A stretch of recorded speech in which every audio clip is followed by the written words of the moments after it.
story on that. I used to work with IBM, and I was in IT. I did server support, did end user support for IBM for Dow Chemicals, actually.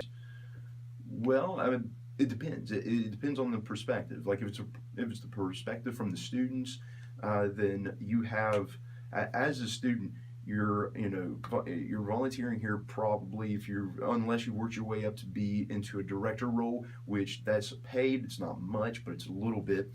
But being a part of the station, you not only have the station commitments, obviously, you have class, you have some people have part-time jobs, other things that they have to do to, either live, pay the rent, feed themselves. Some people, and then other people are very fortunate. They have scholarships, and that helps with that. Well, first of all, we have a music director and and an assistant music director, and they listen to the majority of the music that comes into the station. We get probably on average 15 to 20 albums a day. So there's a lot of music to go through, and they don't have enough hours in the day to listen to all of it. So they turn to promoters, they turn to the record label execs that they keep in contact with on a weekly basis.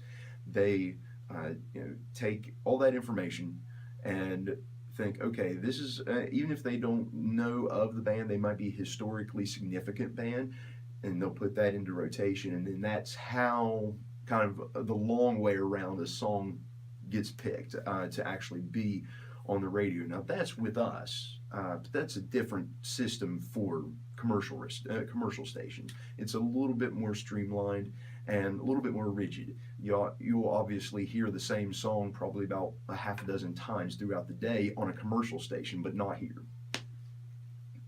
We still play CDs, we still play vinyl. We have a system. It's kind of like a digital library where we can pull music from, and that's really the only changes that have occurred is that we've incorporated more computers into the actual air studio. Excel in this occupation?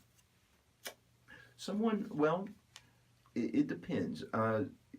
Usually the type of person who excels is one who's an extrovert, one who wants to get out there and they don't care who they go up to and talk to, they're going to talk to them. They're compelled to talk to just about anybody.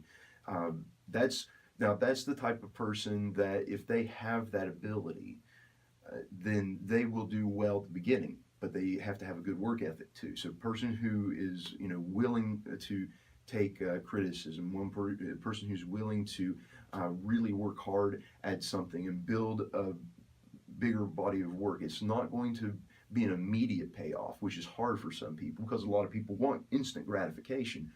It's going to be something that pays off 5-10 years down the road, and you won't believe it, and it'll happen so gradually that you'll think, wow, that really did happen, and it's really amazing. So there are some advantages. Well, we have done a couple of marketing studies recently, and what they've shown is that our biggest audience right now is university alumni and the local Morgantown community, really. People who are more interested in like outdoorsy type things, they go out, the hiking crowd, the mountain biking crowd, the ones who spend their weekends on a trail somewhere, out in the woods, out in the mountains, or on a river somewhere. That's the ones that we have found out listen to us the most.